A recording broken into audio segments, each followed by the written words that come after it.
This fix was made to a 2-liter petrol engine.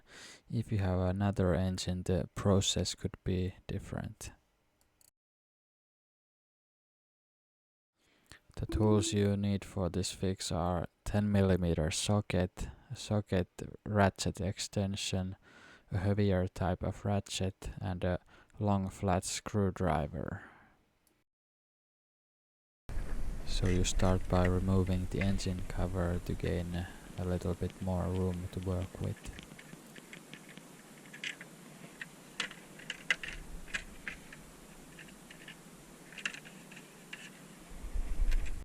So in many videos people start removing parts from this area, but actually I got the job done without doing so. So let's see what I did.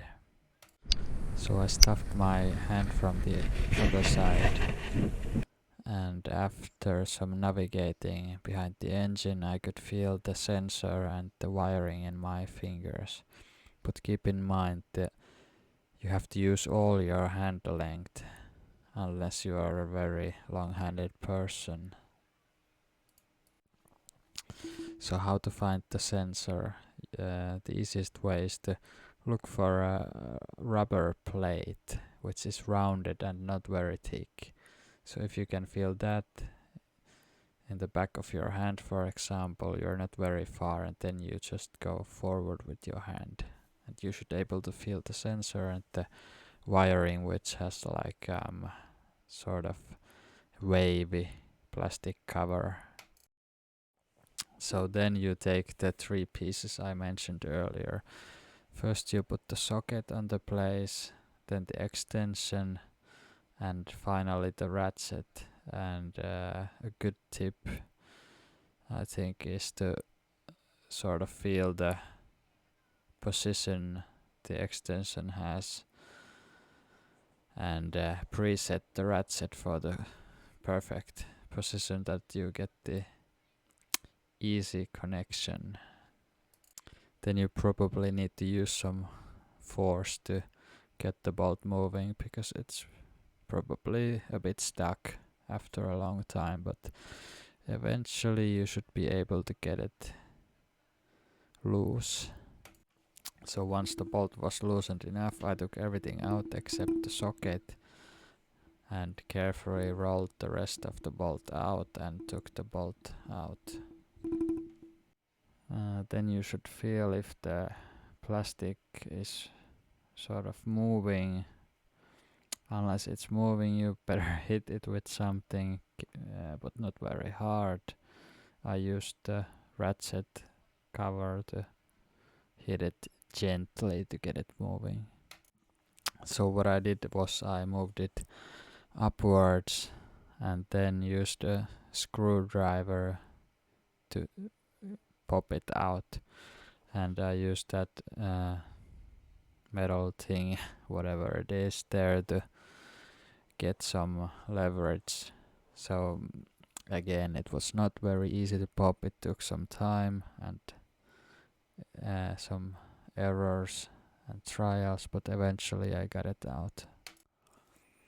So once the sensor pops out, you can navigate with the sensor and the wiring up from the right hand side of the engine. You can see it there. It's also pretty tight, but it's manageable.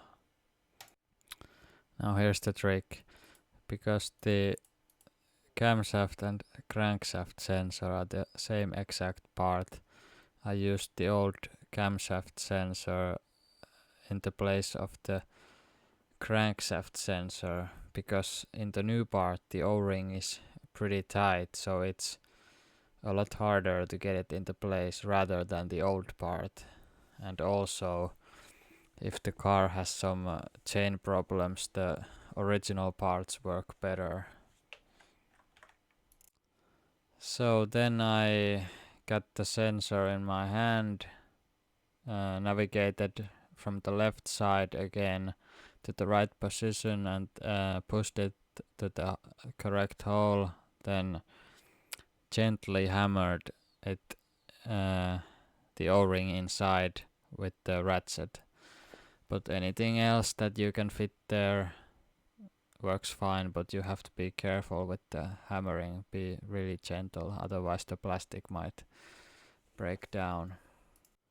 Then I screwed the bolt and tightened it with the equipment I used earlier.